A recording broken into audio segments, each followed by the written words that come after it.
afternoon, everyone. My name is Rosanne Foust. I'm the president and CEO of the San Mateo County Economic Development Association, also known as SAMCEDA, and I want to welcome you here today.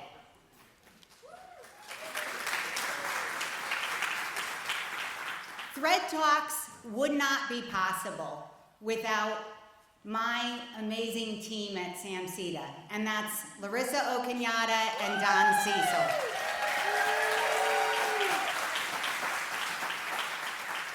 I am grateful every day for those two individuals. Guess when we were founded? 1953. The San Mateo County Economic Development Association, SAMCEDA, exists to ensure that San Mateo County remains one of the most innovative, competitive, and prosperous regions in the world. We're a business organization, but we are much more than that.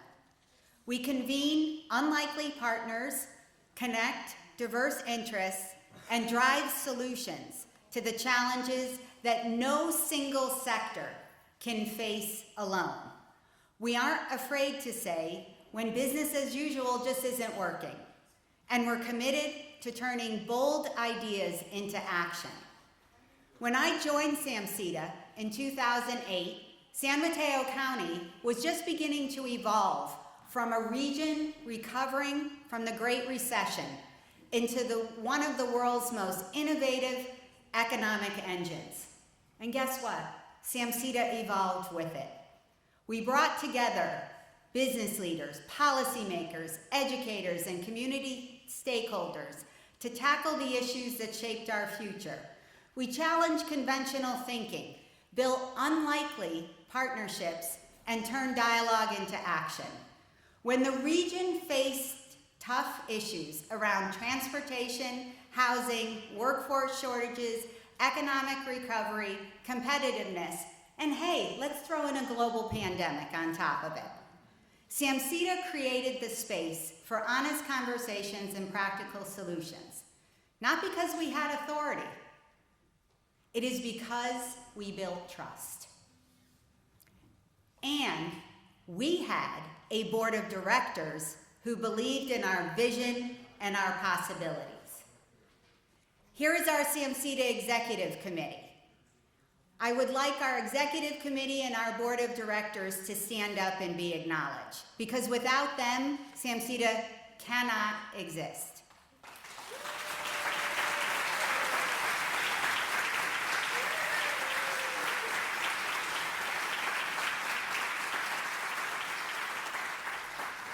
We also can't exist without our elected officials, many of them who are in the room today. Will all the elected officials stand up? I'd be here for a long time if I called you individually out. Thank you to our elected officials. And behind every good elected official is their staff. So would the staff of the elected officials please stand up?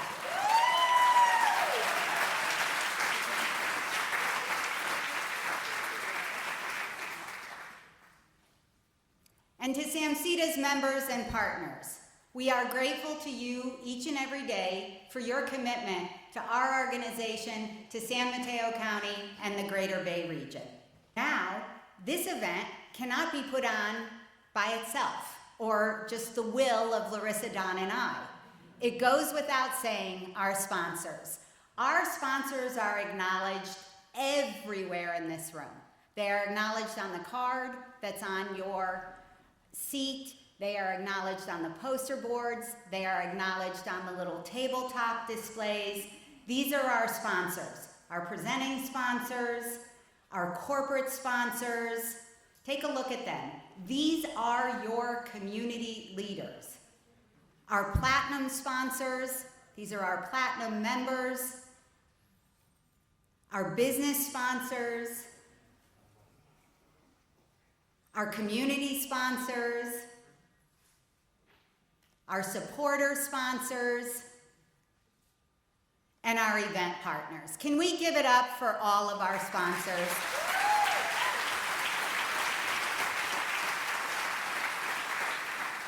as you see them when you are socializing, please just say thank you.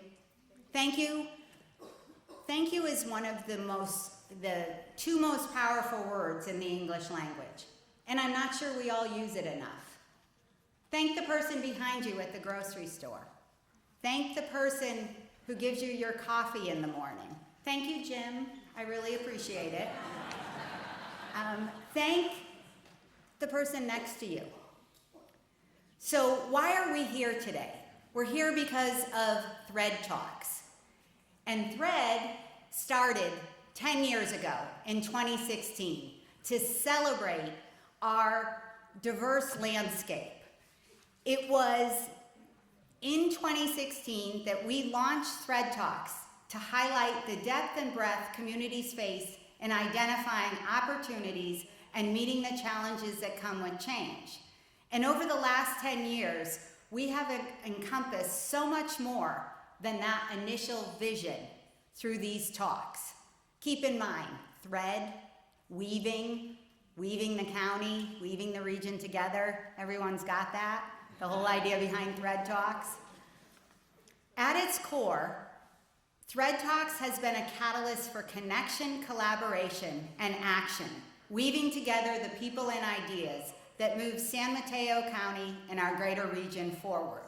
At its core, THRED is about building bridges across sectors and perspectives. It's where innovative ideas are shared, partnerships are formed, and complex challenges are examined through the lens of collective impact.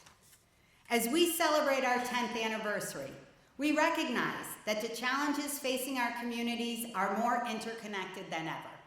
I don't think that should come as a surprise to anyone seated in this room today. No single organization, industry, or government agency can solve them alone. Progress depends on bringing the right people together, fostering meaningful dialogue, and creating opportunities for collaboration that lead to action. As you can imagine, I went back through our archives for the last 10 years of THRED Talks, and we had a decade of diverse perspectives. Here are some of the categories: economic development and regional competitiveness, innovation, technology, and the future of work, housing, land use, and transportation, education, workforce, and talent development, health, well-being, and social impact, sustainability, infrastructure, and again, transportation, corporate leadership and industry insights, civic leadership, public policy and community voices, and where would we be if we did not have arts, culture, and placemaking? THRED Talks 2026 honors a decade of these visionary leaders, innovators, and advocates, and practitioners, with 5 additional dynamic and thought-provoking talks to inspire and engage you. We will explore emerging trends, hear about our challenges and opportunities, and celebrate what makes San Mateo County and our region the best place to live, to work, and to play. And I am so grateful you are with us here today. I would like to bring up our first THRED Talk speaker, Ben Jaros with the Hoover Institution. Come on up, Ben.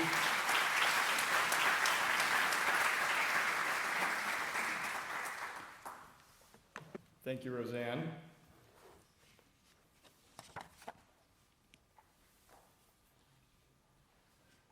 Last Friday, after SpaceX's IPO, Elon Musk became the world's first trillionaire, plausibly surpassing Mansa Musa and Rockefeller to become the wealthiest person in world history. Tech firms and adjacent related wealth have created the 5 richest individuals on the Forbes billionaire list. The wealth created by these individuals has created renewed calls last week and over the past year to tax the rich.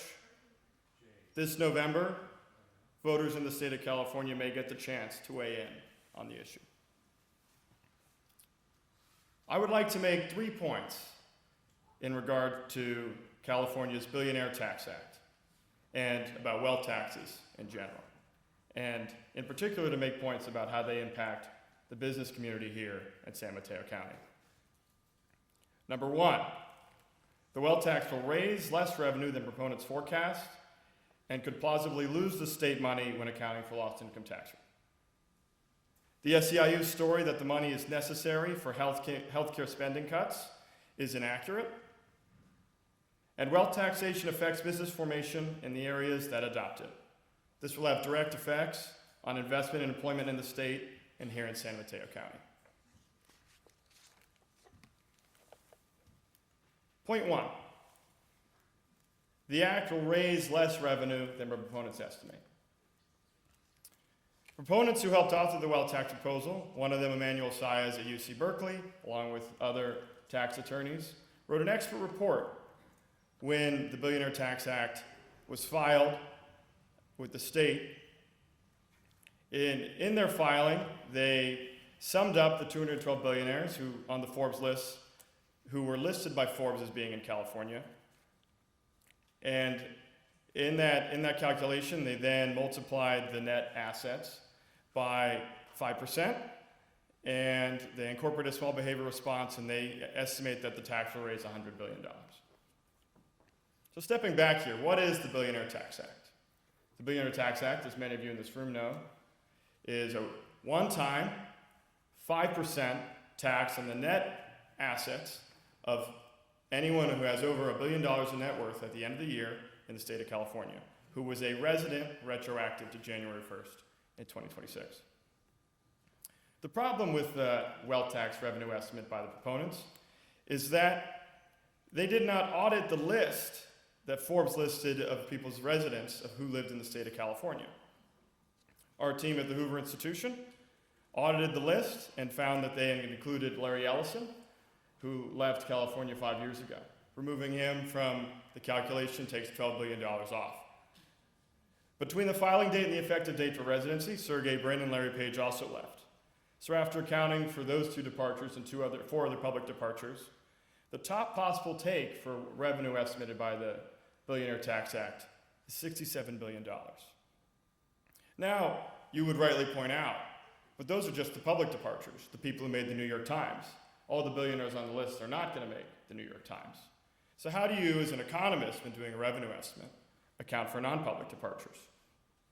Our team at Hoover incorporated behavior response from wealth taxes in Europe, the only other place you can really estimate the effects from the academic literature, and concluded that the tax will raise between $35 and $46 billion, with a central point estimate of $40 billion. So $40 billion versus $100 billion. So at the start, we're at different points, but you can look at all of our work, you can document, okay, who left, who was where, and you can compare our analysis. So that's point 1, okay, so we calculate that the tax will raise $40 billion, but then if billionaires leave, they do pay some taxes, right? They don't just live here in the state and don't pay taxes. In fact, almost no one in the state of California gets that privilege. So then we ask, how much in income taxes do billionaires pay in the state of California? And we estimate that the billionaires pay between $4 to $6 billion annually. Now, if you were doing a proper revenue analysis on the proposal, you would discount those revenue taxes, not just for 2026, but also for 2027, 2028, 2029 going forward. So you want to discount them out. So when lost income taxes are accounted for and discounted into the future, we estimate that the net present value of the Billionaire Tax Act for state finances is negative $25 billion. The loss of that future revenue is perhaps what has united some, including the state teachers union last week and the governor to voice opposition to passage, because the effects of it are not just net revenue in one time. There is a long-run recurring loss of income taxes, potentially, from the measure. Second point, that the money is going to fund healthcare spending cuts from the federal government. So in order to examine this claim, our team went through the 22 different Medicaid Fund ID by Fund ID sections to estimate how the state will be impacted by one big beautiful bill passed in Washington. We estimate that the amount of reductions is around 150 billion over the next 10 years, or about 15 billion a year. But it's not exactly 15 billion a year. See, it's backloaded after 2030. The first 50 billion occurs between now and 2030, with the remaining 100 after that. So then the question is, why does this reduction come from? There's two main policy levers going on here. Approximately 2/3 of the reduction is from the federal work, volunteer, and school requirements for able-bodied individuals of 80 hours a month, or equivalently 20 hours a week. There are 12 different category exemptions, including those with dependents, the medically frail, veterans, those on SNAP, etc. So if the state allows these work requirements to take effect, one big beautiful bill will actually save the state money, $15 billion over the next 10 years. Which, considering that the state of California is facing a $93 billion structural deficit between now and 2030, saving the state money is not so bad, potentially. But that goes right to the heart of the argument for this funding being necessary. It is a policy choice for the state to choose to take on medically able individuals who don't want to meet a work requirement of 80 hours a month. That is not a spending reduction. And it should be noted that in real terms, there is only 1 year, so when you adjust for healthcare inflation, there's only 1 year where there's even a kind of a neutral reduction. So it's more of a decrease in the rate of increase of healthcare spending to the state of California. The second part of the reductions come from federal limits on something called state-level provider taxes, which I know half of your eyes just glazed over as you thought, what are state-level provider taxes? I'm so glad you asked. Provider taxes are when a state levies a tax on a healthcare entity. So the state of California levies a tax on healthcare providers. They then use that revenue to fund state-level healthcare that draws down federal matching funds. And it should be noted that, right, so if that occurs, it is a way for the state to increase its funding on healthcare and for providers in hospitals here in the state to draw down those funds, but the only one paying is the federal government. So everybody wins except the federal government, who also happens to be running a structural deficit. So this scheme, and California's provider tax in particular, was flagged by the Biden administration as inconsistent with the generally redistributive quality that the tax should have been for. So that's why the back half of the reductions for Medicaid are from 2030 on. That's when the provider tax limitations start taking effect.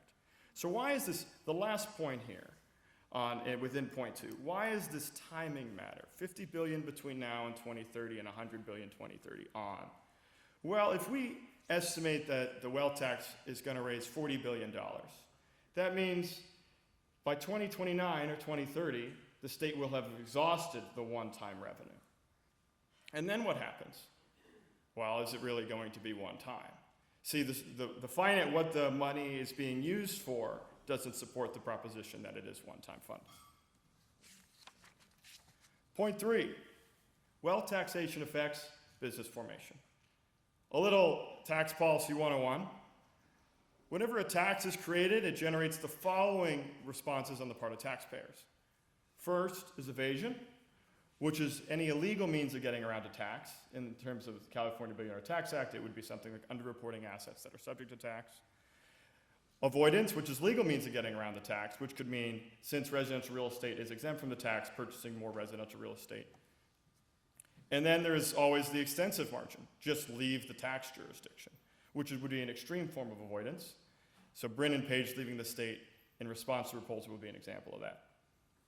In the 12 OECD nations that implemented a wealth tax in 1990, only 3 still do.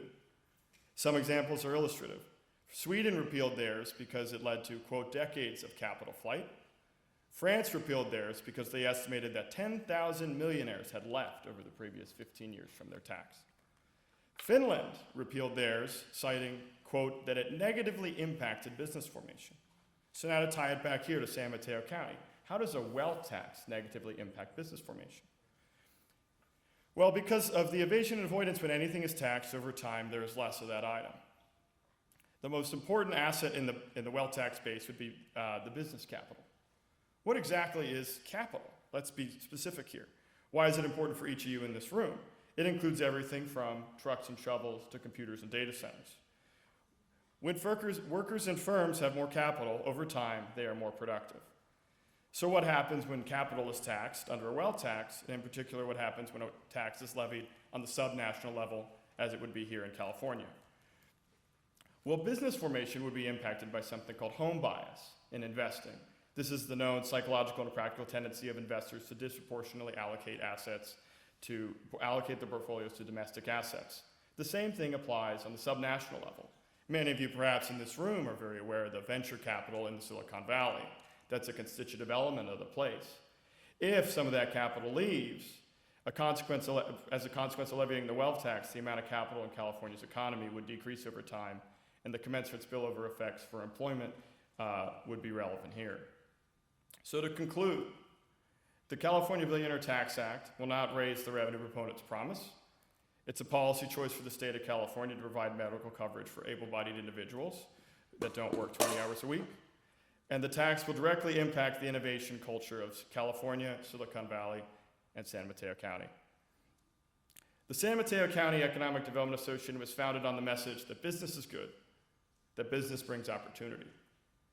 That message depends on California remaining a state where capital and talent want to be.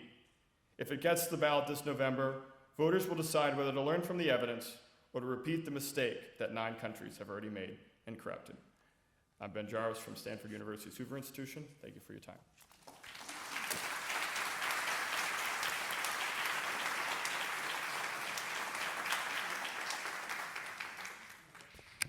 I can see people in the audience just chomping at the bit to have a conversation with Ben shortly. It's called reading the room. Let's thank Ben again.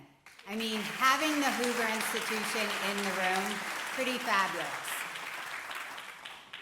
So I am going to bring up our next speaker from the Federal Reserve Bank of San Francisco, and that's Natalie Holmes, who's going to be speaking on workforce. I'm just leaving it broad. Natalie?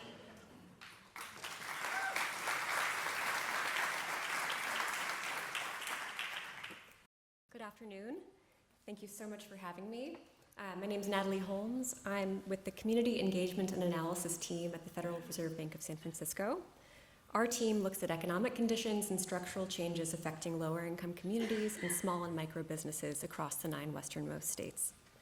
We combine quantitative analysis with roundtables and listening sessions to capture emerging signals that might not show up yet in traditional data sets. So today I'm going to be sharing findings from 2 recent and forthcoming pieces of work that I've been doing. First, an analysis of on-the-job exposure to AI among lower-income workers, and second, some new insights from the 2024 and 2025 Small Business Credit Survey's supplemental survey modules on AI adoption. So given the role that many of you play in shaping economic opportunity here in San Mateo County, understanding how AI is showing up for both workers and small firms in this region felt especially timely. One quick note before we start, these views are mine and don't necessarily reflect those of the Federal Reserve System. All right, so let's start with what we're seeing among lower income workers. So when I talk about exposure, I mean the likelihood that a specific task or set of tasks could be either replaced or aided by AI. So think getting and processing information, coding is an obvious one, scheduling activities, controlling processes, and administrative tasks. So we identify what tasks generative AI specifically could do. This dates to late 2023, so things have changed a bit. And then we roll that up to the occupation level. So most attention has rightly been on highly compensated, highly educated kind of white-collar roles that really do have the highest levels of exposure given current technology. But those are not the only workers who have meaningful exposure today. So the consequences, whether AI complements or substitutes tasks, might differ across these groups specifically. So again, we start from this data set called ONET. We identify the top quarter of occupations by task level exposure to AI, and then we link that to census data to flag workers who are in the bottom 80% of median household income. All right, so in the Bay Area, over 500,000 workers we identify as being in occupations that are highly exposed to AI, and of those, over 100,000, so about 1 in 5, are in lower income households. That share is pretty similar to what we see nationally, and San Mateo County also looks pretty similar. So we identified about 92,000 highly exposed workers, about 18,000 of which live in lower income households. So when we flip the lens and ask what share of lower income workers are highly exposed, the Bay Area does stand out slightly above both state and national averages. You can see there in the figures. And San Mateo County is right at about the Bay Area average at about 13.5%. So this is California data, but also holds nationally. About half of the lower income workers in high AI exposure jobs are in office and administrative support roles. So think administrative assistants, receptionists, office clerks. And again, by definition, these are roles that have a lot of information processing, scheduling tasks, precisely the things that current AI capabilities are good at doing. So we've talked about occupations, now thinking about industrial mix. These workers span several industries. It's not just a tech sector story, especially when we're thinking about lower income workers. So that's going to reflect both the mix of occupations within industries and then also local industrial structure. Many of you, I'm sure, are seeing this firsthand. So again, just to flag that this is different for lower income workers than highly exposed to AI workers as a whole. The professional services and tech is at the top there with about a quarter of all highly exposed workers, but just under 20% for lower income. And we see, higher rates in eds and meds, transportation, warehousing, those kinds of things. One other note is that thinking about lower income workers compared to all highly exposed workers, they're more likely to be self-employed and to work in the nonprofit sector. So some of our real-time qualitative findings. So over the course of 2025, we held 7 roundtables with about 60 participants, including employers, workforce training organizations, service providers, and we heard a few themes, many of which may echo what you all in this room are experiencing, especially for this group, the tension between wanting to leverage new tools and wanting to ensure that workers aren't left behind. So first, adoption varies widely at the organizational level, but where organizations are using AI, we are seeing some early employment impacts, even within these support organizations. Second, participants are seeing real potential benefits for lower income workers, but emphasize that critical thinking skills, soft skills, these fundamentally human things are key to making AI tools useful. And third, there are concerns that without guardrails and support systems, AI adoption could deepen existing inequities, specifically thinking about generational digital divide and then also urban-rural divide. Okay, switching gears to talk about small business.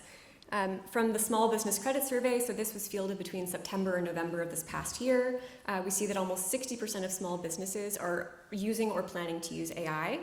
Employer firms are more likely to be using it, but when we widen our lens to think about the group planning to use AI, it evens out.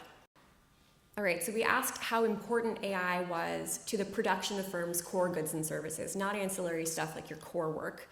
More than 60% of firms say that it's at least somewhat important. And this is one place where we see, even though non-employers and the smallest firms are maybe a little bit behind on the adoption curve, it's more integrated for them, and they're saying at higher rates that it's more important to their core work. So for solo entrepreneurs and micro businesses, which make up a large share of all firms in this country, the ability to effectively leverage these tools could be a meaningful equalizer. And then we see that among the firms that are using AI more deeply, it's having real measurable effects. So stick with me here. The left panel is going to be employer firms. The right is non-employer firms. And we asked a series of questions for what you attribute to AI. How has your productivity, the quality of your goods and services, and your sales changed? And we see, first of all, everyone thinks AI makes them more productive, unsurprisingly. But that's to a greater extent for non-employers. And then if we look at the firms who say that AI is very important to their work, it's like over 85%. Looking at non-employer firms, so on that right-hand panel, they're more likely to say that AI improved the quality of the goods and services they provide. And then the final point I want to make is that the rightmost palest column, which I hope you can see, is people who aren't sure. So there's a large degree of uncertainty about how the adoption of AI tools is affecting sales and quality of goods and services. So when we compare firms that are already using AI with those that are planning to use AI, there are some interesting differences in the challenges they report. Firms using AI mention accuracy and sort of issues related to integration of these tools, whereas firms planning to use AI are more likely to say that their main challenges are about finding out which tools to use, how to implement them, how to train up employees. My sense is that this "where do we start" challenge may resonate for a lot of small and mid-sized firms here who don't have their own dedicated tech teams. So then finally we asked, among firms not using AI or not planning to use AI, why was that? And the overwhelming top reason was it's not applicable to their businesses. In 2024, we had a text field response, and one of our favorite responses was, "No, we make cheeseburgers." So there's a large degree of firms that just think this isn't applicable. That could be real, but it could also be part of a perception gap, which is something that local business-serving organizations might be in a unique position to help bridge. So I'm going to close with just a few key takeaways from these two pieces of research. So half of lower income, highly exposed to AI workers are in office and admin roles. Larger firms are more likely to be using AI already, but for the smallest firms, it's already more integrated into their work, and we're seeing real changes in how they do their work and some measurable performance outcomes. The biggest challenges are around figuring out what tools to use and how to use them effectively. And then support organizations are seeing both promise and risk, especially the possibility that AI adoption could widen divides unless we put structures in place to support vulnerable workers and smaller firms. So I'm going to leave you with a quote from Mary Daly, who's the president of the San Francisco Federal Reserve. "Technological change is inevitable. How it affects the economy and society is not." So as leaders across business, government, and community organizations, many of you are already thinking about how to balance innovation with inclusion. These findings reinforce how important your roles are in ensuring AI adoption strengthens rather than fractures the region's economic landscape. Thank you.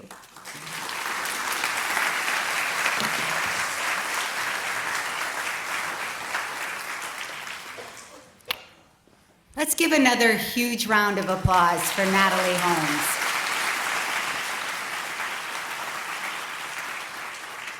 If you notice, folks, we're talking about some really serious stuff today, so just keep it all in mind for your cocktail conversation.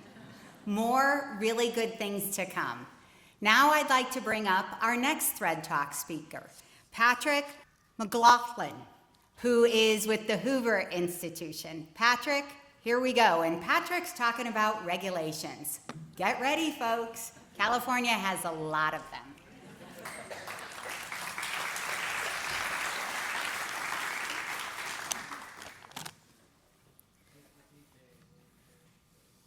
I want to start today with a bridge. Chances are you all crossed a bridge on your way here today, maybe multiple bridges. And the thing about bridges, when they work, no one notices them.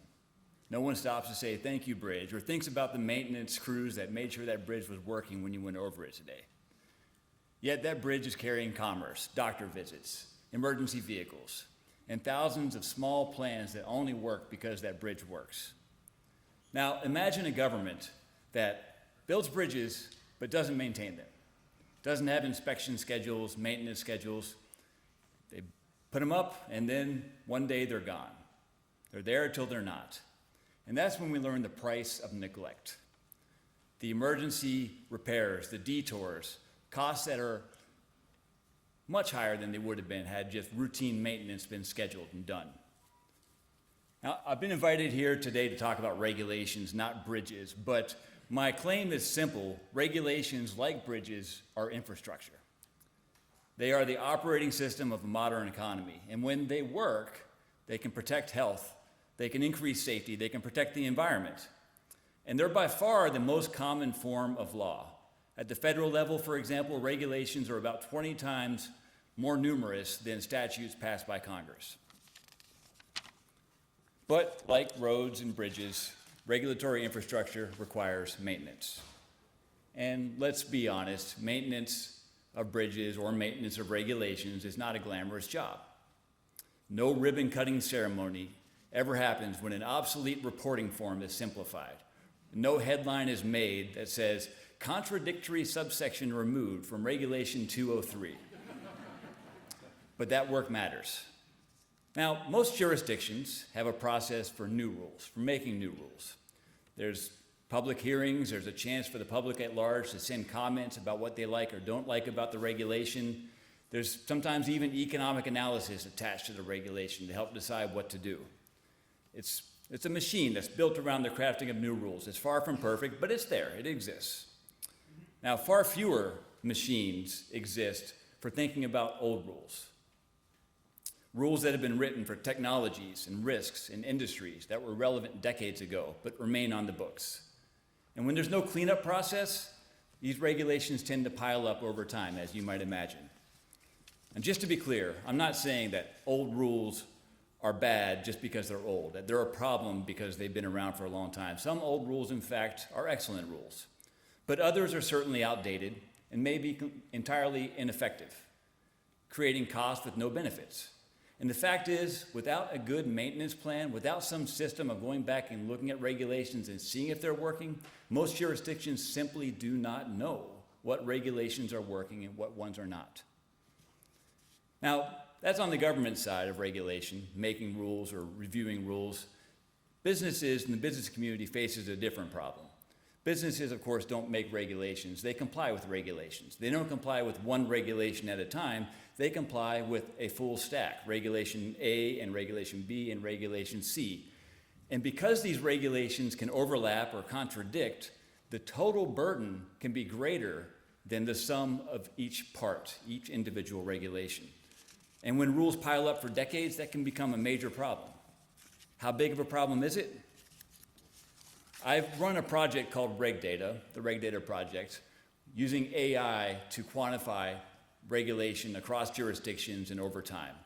Got it at the federal level, at the state level, and at the local level. And one thing we've taken away from this project is the variation, both across jurisdictions and over time, is enormous. At the federal level, for example, in 1970, there were about 400,000 regulatory restrictions, which are the words in legal language that either prohibit you from doing something or obligate you to do something. About 400,000 of those were on the books in 1970. Today, there's about 1.1 million regulatory restrictions at the federal level. At the state level, in California, which happens to be the most regulated state in the country, there are about 420,000 regulatory restrictions. At the other end of the state spectrum, Idaho has about 31,000, and the median state has 122,000. So California is about 13 times as regulated as Idaho, and 3.5 times as regulated as the median state. Now, that doesn't tell us one is good and another is bad. It's just an inventory of accumulated regulatory infrastructure, a count of bridges, if you will. But the management question becomes unavoidable here. If your regulatory infrastructure is 13 times larger than in other states, do you have a maintenance system that is 13 times as serious? No one would look at another state's transportation department and say, you have the most bridges, therefore you have the best infrastructure. No, you would do a more serious investigation. You would ask, what conditions are your bridges in? Are they all essential? Are they obsolete? Are they going to stay in place when I drive across them? Well, these same questions, or some version of these questions, should apply to regulation. Let me give you a specific example. We're here in San Mateo County, so I found a regulation in San Mateo County that maybe deserves some questions. In San Mateo County, it is illegal to engage in some forms of fortune telling without a license. So this regulation dates back to 1945, and it says, quote, it's illegal to engage in, quote, clairvoyance, palmistry, astrology, spiritism, or fortune telling, end quote, without a county license. That license costs $2,400 per year, payable quarterly in advance. And remember, that was written in 1945. So that's about $30,000 plus per year in today's dollars. They haven't raised the price, but in 1945, that would have been the equivalent of putting the price at $30,000. Now, I'm not here to defend fortune tellers, but as a maintenance example, it's instructive. There's some questions that you might ask if you had a good regulatory maintenance system in place of this regulation. Specifically, what is the goal? Is the goal presumably to prevent fraud? If so, why is this a special license, not a general anti-fraud rule? Why $2,400? Why payable quarterly in advance? All these nitpicky details can be asked of every single regulation, and should be. Now, it's sort of a silly example. A rule like this is not going to determine the fate of the local economy, of course, but it's a symptom of a problem. If you look at a bridge, a single rusted bolt doesn't prove that the bridge is failing. But when you see enough relics, enough old fittings, enough rusty bolts, enough patches, you learn something about the maintenance culture there. And California, like most states, has plenty of rusty bolts in their regulations. For example, in California regulations, there's a rule about real estate rescission language that involves using the telegraph. There's an insurance filing rule that still imagines an application being hole punched, placed in a manila folder, and attached with an ACO fastener, whatever that is. It's not just California. At the federal level, regulations from the 1970s require human inspectors to walk railroad tracks and look for faults when automated track inspection machines already do the job better, quicker, and cheaper. So, are telegraphs the cause of California's housing shortages? No. Are these mysterious ACO fasteners the main barrier to innovation? Of course not, but they're symptoms. Let me give you a stronger statistic, the age profile. If you look at all of California's regulations, over 22% of them have not been modified in 30 years or more. That takes us back to pre-smartphones, pre-cloud computing, pre-modern fintech, and of course pre-AI. And when a quarter of your regulatory code goes untouched for 30 years, it's a clear warning light. What is it warning us about? What does California lose for letting regulations pile up for decades? One loss is growth and innovation. I published a study a few years ago that looks at the cost of regulations not just as static compliance costs, but as ways that businesses are forced to not invest in things that increase productivity, but instead pay for compliance. Those losses of productivity growth end up adding up tremendously. Cumulatively, the deflected investments away from productivity growth and toward compliance has slowed economic growth overall by nearly 1 percentage point. Now, when the economy is growing by 3% a year, losing a percentage point from that is a massive loss. The economy in our study could have been $4 trillion larger than it actually was because of the slow growth caused by regulatory accumulation. Another loss is affordability. This is fairly intuitive. Regulations cause higher production costs.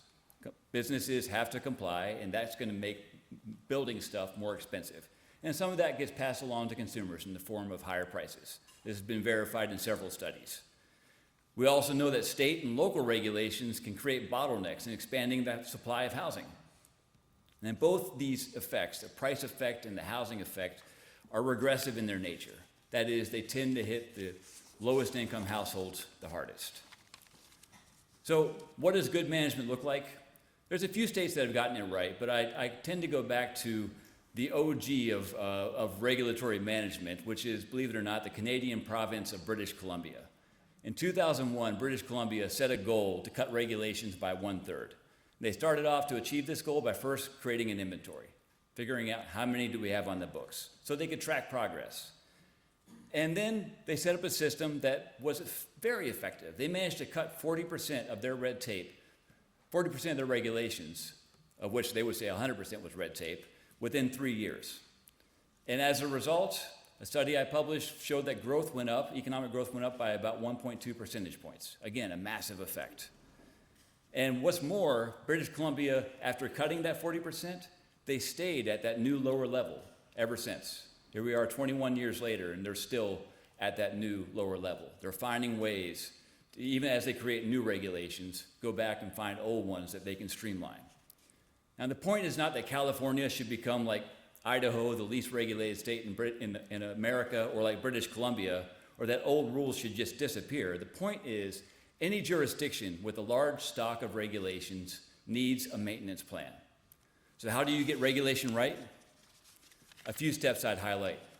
First, like British Columbia, create an inventory. How many regulations do you have? When were they created? When were they last updated? Second, create a maintenance plan.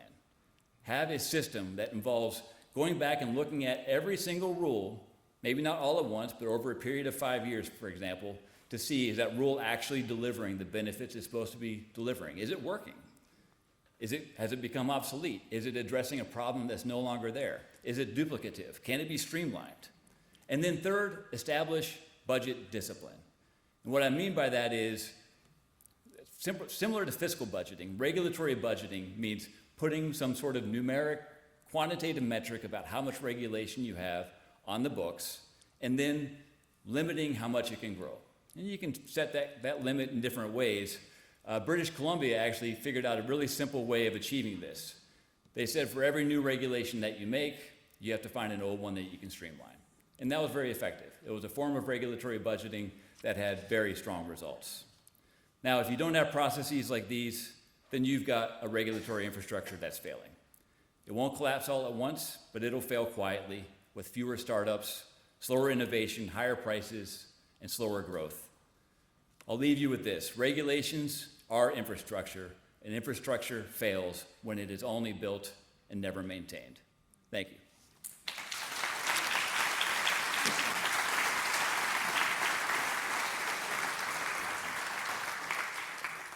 Let's hear it again for Patrick McLaughlin.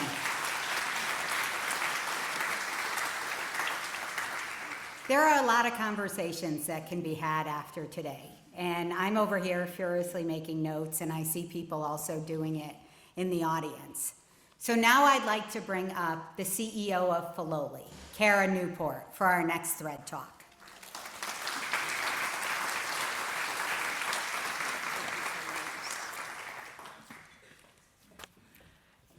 So I want to ask everyone to actually take a pause a minute and look behind you. Just look where you are here. You all saw it when you came in, but you were networking. Look where you are here. So I want to think about where we are and what kind of place that we live in. And Filoli is really the center, the heart of San Mateo County. And it was started by William Bowers Bourne with his motto, fight for a just cause, love your fellow man, live a good life. And that became Filoli. Fight, love, live is Filoli. And I think about that personal motto actually as an economic motto. It really drives everything that he thought about the place and about all of the places that he actually lived. He started his professional life with the Empire Gold Mine. It was his father's, it was a family business, but he saved it. And not only did he save it, he saved the people who worked there, and that was very important to him. He talked a lot about it. He was an entrepreneur. He was the original entrepreneur. He was thinking about business and business growth and the growth of a city. He was creating San Francisco. Next, he moved on to wine. And he owned a winery, and he learned very quickly that at that time, the wine growers couldn't get the value for their wine. So he built what is Greystone, or the Culinary Institute in St. Helena, not as a winery, but as a holding tank for all of the grape juice so that it could be held and sold at a higher price to the producers. So he was thinking about the economics of the winemaking business in California before it was what it is today. And then he moved to San Francisco. He's building San Francisco. He's investing in culture and arts. But he's also looking at what happens there. The earthquake happens in 1906. And he became very concerned about a lot of things in the environment, but particularly water. So he purchased Spring Valley Water Company and moved down to San Mateo County, what is today San Mateo County. And he really wanted, and what he intended to do, was bring water to San Francisco. He understood the interrelationship between natural resources and how they impacted the growth of a city. He created that infrastructure, that very important infrastructure that the entire city was built on. And he owned that empire for many, many years. And so he created this idea. But if you think about those three things, which I call the trifecta of California, gold, wine, and water, he also thought about where he lived into relationships and into relationship with that. So if you think about what you saw here, think about why you choose every day to live here, to stay here, to invest here, to build businesses here. And that was what he was thinking about when he built his homes at Empire Mine. He built a home in St. Helena. He built a home at Filoli at the end of Crystal Springs Reservoir, which is the Spring Valley Water Company. So that interrelationship of place economy, and land is very important. But he was not the first. The land that we are on was first indigenous land, and the indigenous people of this land were agrarians. They were tradespeople. They built entire economic systems on this land. The land was an economic force originally. And this is a very important trade route. Water on all sides, up and down, beautiful weather where you can grow lots of things. It was wonderful. So the indigenous people started it. Then you move on to the Spanish colonists who come in. It's the breadbasket for the region. Then you have the logging industry, which also helped to build San Francisco. This is a very important part of our history and of what made this region what it is today. But you don't want to underestimate another factor, and that is beauty. That's why I wanted you to look behind you. Beauty really matters. We as a society care a lot about beauty. It's a huge industry, and it matters. And what's the inspiration for beauty? Gardens are ubiquitous across all cultures around the world. And people really look to gardens for that inspiration of beauty. Imagine what you think the #1 hobby in America might be. You all have your own, but the #1 is gardening. #1 tourist destinations around the world, they are parks and gardens. That's where people go. That's what they want. That's what they think about when they decide where to live.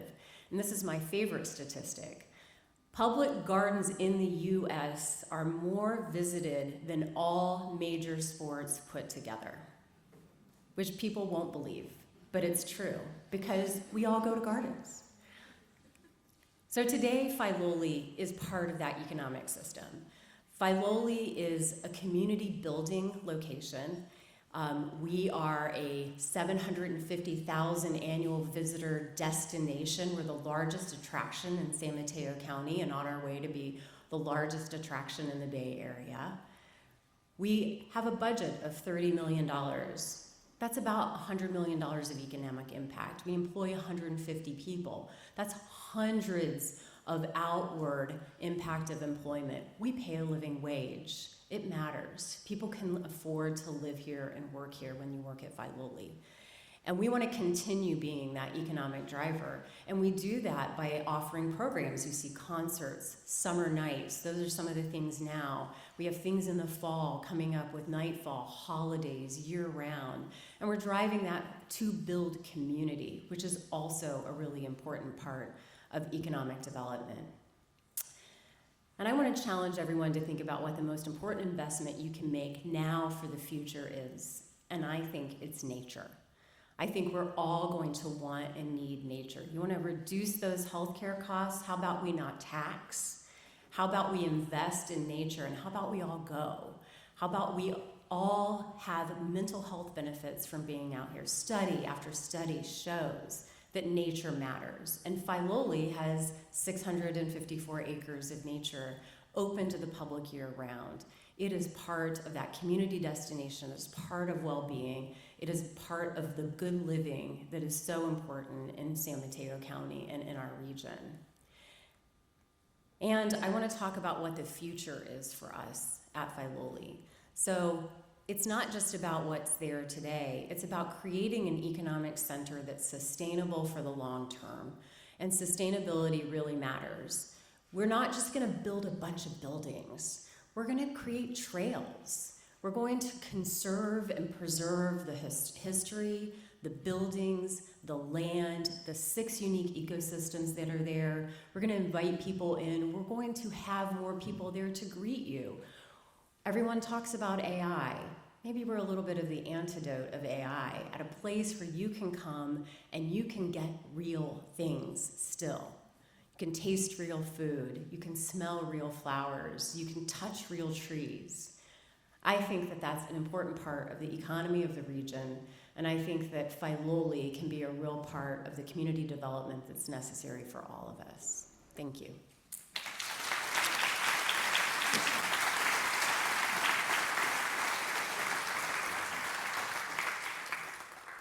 Thank you so much, Kara Newport. Let's give it up.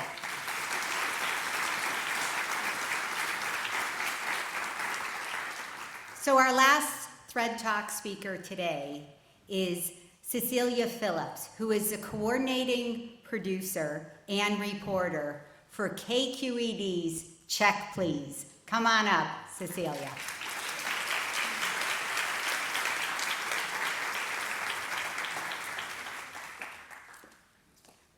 Ooh, closer, no pressure. All right, here we go.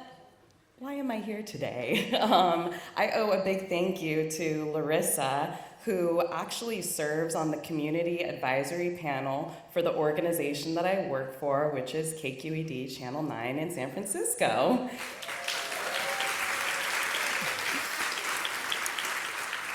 This is a good crowd. Who am I? So on any given day, it's a little something different. For today, I am the coordinating producer and reporter for our television show, Check Please Bay Area. I mean, for KQED, I actually do many things. I serve as a KQED live host in our headquarters, where I put on food-related events in front of our 200-person auditorium. I also recently became the host of a series called Beyond the Menu, which is a digital series that takes a deep dive into the furthest reaches of history that we can trace back the origin story of a dish, and we find who those people are that made that dish possible, which is amazing. But I'm the coordinating producer for Check Please Bay Area, which is our television show at KQED that we have had on air for 22 years almost. It's amazing. Has anybody in the audience not heard of Check Please Bay Area? You can raise your hands, don't be embarrassed.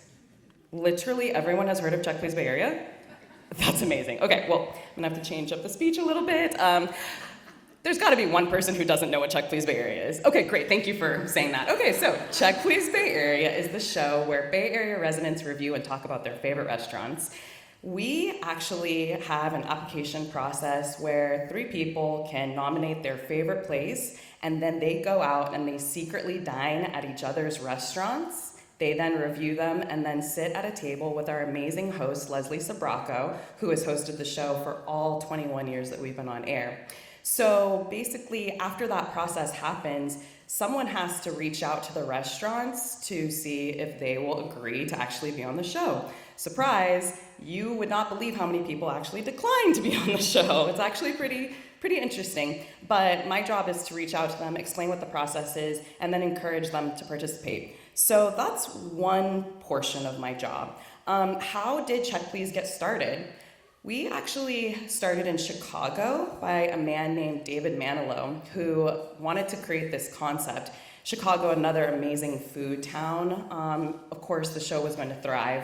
It then branched out across the country. So the Bay Area founded a Check Please Bay Area. We have South Philly, Arizona, Florida, to name a few. But the Bay Area now is the longest running Check Please across the country, which is also amazing. Thank you. So as we were going along, 15 years of the show had been successfully produced, and you all may remember the pandemic. It's really hard to film a food television show when restaurants are closed. We decided that we were going to have to pivot to try to make a new version of the show in order to continue and have it keep going. That's where we decided to make a spin-off version of Check Please called You Gotta Try This. The way that this made the show possible was that we were able to go into restaurants, and instead of asking them to film for an entire day to focus not on service, we wanted to focus on one singular dish. That allowed us to make sure that the restaurants didn't have to lose too much profit on food. We didn't have to risk anyone's safety to come out to restaurants and dine for filming.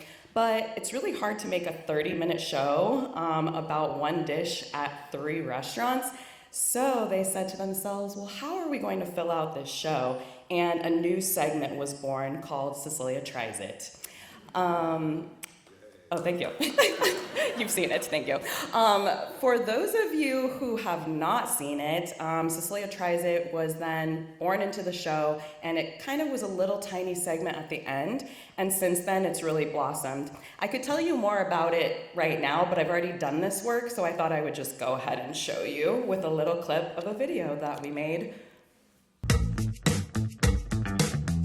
Check Please has always been this amazing show where people can find fantastic food in different neighborhoods around them in the Bay Area. But with Cecilia Tries It, we really dived into the idea of finding places that people could go and eat outside. We're really discovering the different kind of maybe niche communities in the Bay Area. We're meeting a lot of amazing women, a lot of people of color who want to share their culture, their cuisine, their history, their family recipes with the world, but they're just starting out.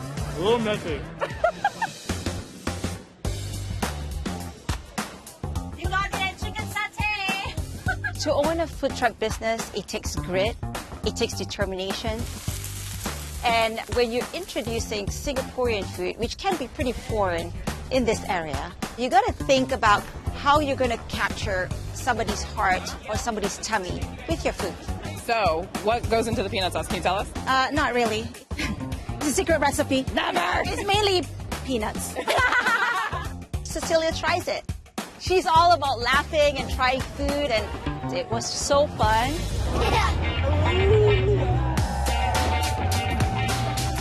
What you get with Cecilia Tries It is a buzz. It is people and it is energy, going out and finding these amazing festivals where people are all gathered to try amazing food and be in community. These smell so good. Cheers. We know we're going to meet some amazing owners of some really cool businesses, and they're usually really excited, but some people get really excited for their first time on camera.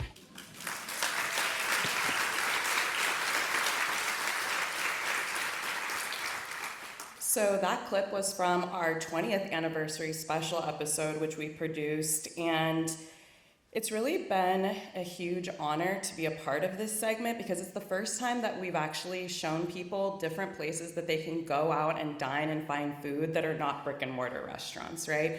It's accessibility in so many different levels, and generally speaking, the places that we're showing people are affordable, they're quick, they're easy, it's amazing for accessibility. So that clip ends on talking about some people that got really excited about the segment. I would love if you all could go and watch it online because one example of a person who got really excited is a man named Ben Block who owns Crazy Block Cheesecakes in Oakland, and he is a ball of energy and somebody to really check out who's on the rise as well. So, a few fun facts. We are at 22 years almost. We are heading into our 22nd season very soon. So that means that we have actually featured almost 900 restaurants across the Bay Area. We have actually gone to about 12 different counties to highlight restaurants across the Bay and in the Monterey region as well. Some amazing facts about Cecilia Tries It is that I've actually now had the chance to produce 50 of those segments. I most recently, sneak preview, went to the 117th Cherry Festival in San Leandro, which is amazing. We get to go to all these fun parties.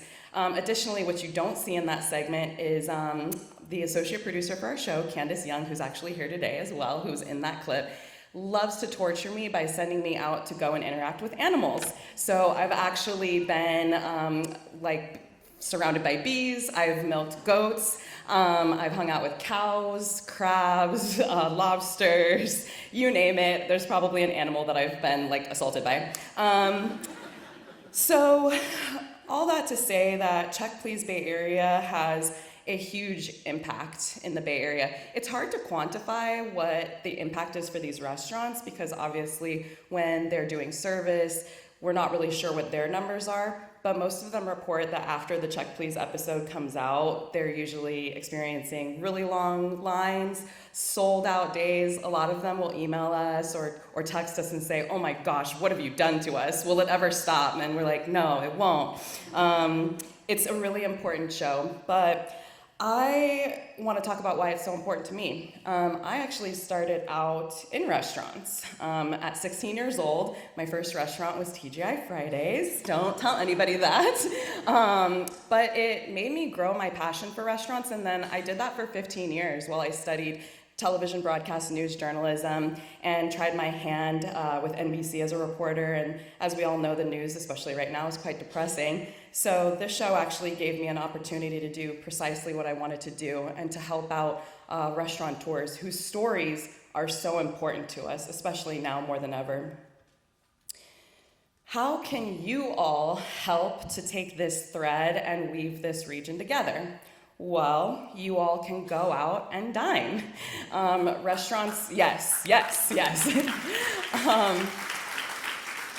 Restaurants need us more than ever. With the advancement of automatic delivery, DoorDash, Postmates, which of course helps some people with accessibility, a lot of other people in the restaurant business are struggling. They need people in the seats. We need to support them if we want to continue to be able to experience their cultures, their food, and their stories. It's more important now than ever to dine out. And there's some really amazing restaurants that you might have heard of here in San Mateo even, like that we've produced for Check Please Bay Area. Porterhouse, an amazing steak place. There's a spot called Apple Fritter, which has fantastic donut. Oh, people are nodding. We just want to support all the places that are here. But the other thing that you can do is that you can actually apply to be on Check Please Bay Area, because you all are in a very special area that we actually don't get the chance to feature as much on our show as we would like to. Candace is here tabling, so if you go up and scan, you can actually find the application page and put that in, and then help us to get more restaurants from this region on our show. And lastly, just a little humble brag. Earlier this week, we found out that Check Please Bay Area was actually nominated for an Emmy for our Warriors show.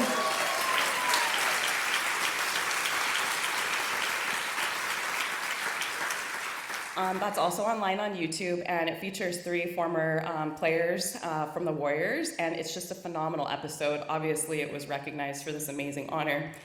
And I went ahead and chose to submit my hosting for the Cecilia Tries It segment to the Emmys, and I was also nominated this year.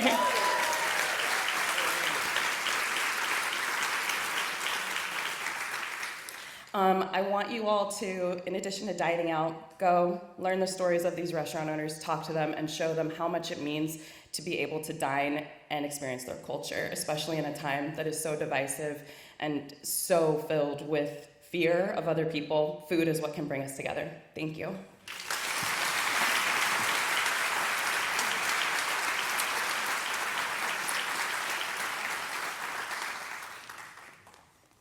I am smiling for so many reasons. Cecilia Phillips, thank you.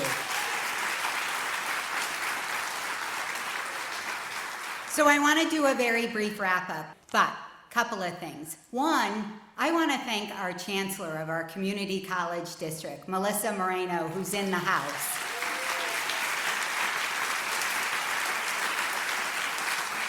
And members of our trustees from the community college district, because they had the vision and the foresight for this room that we are in today. So we are so grateful. I want to acknowledge this is Pride Month and tomorrow is Juneteenth. We stand with the Pride celebration and with the Juneteenth celebration, and I want to acknowledge that.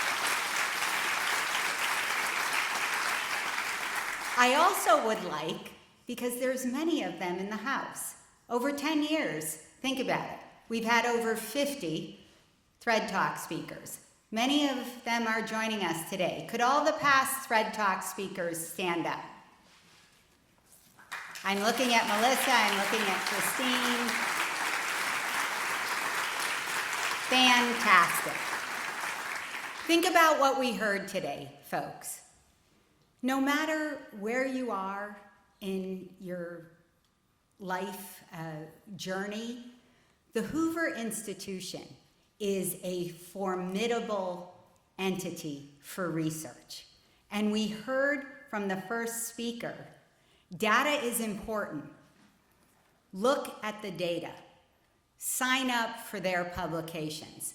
And think about, 9 countries failed with a wealth tax. I don't want to be a failed country. I want to be a success. So what can we do to encourage all those wealthy people to support many of the entities that are in the room today? Let's think about it. The Federal Reserve Bank of San Francisco and AI and the research that you do.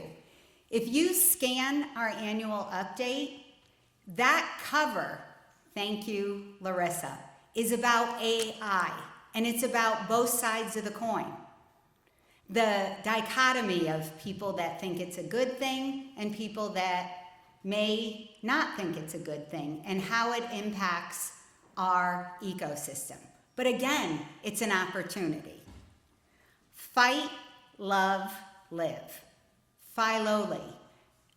Honestly, if you're not a member, you are missing out. Regulations. Patrick, I love your analogy. It's infrastructure and it's maintenance. And I'm signing SAMCEDA up to figure this out. So whoever wants to join me on the regulation piece and the maintenance side of it, I'm in. And Cecilia, there is nothing like good food, wine, and connection that bring people together. And if you're not a member of KQED, I suggest you go on a small donation. I mean, honestly, we are so blessed to have KQED. So, folks, THRED Talks is concluded. Do I look excited? Woo!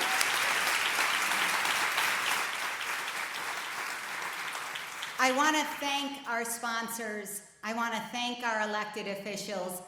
Our elected officials really get on very often. So, could I have our elected officials just stand up? It is a thankless job. Come on, elected officials.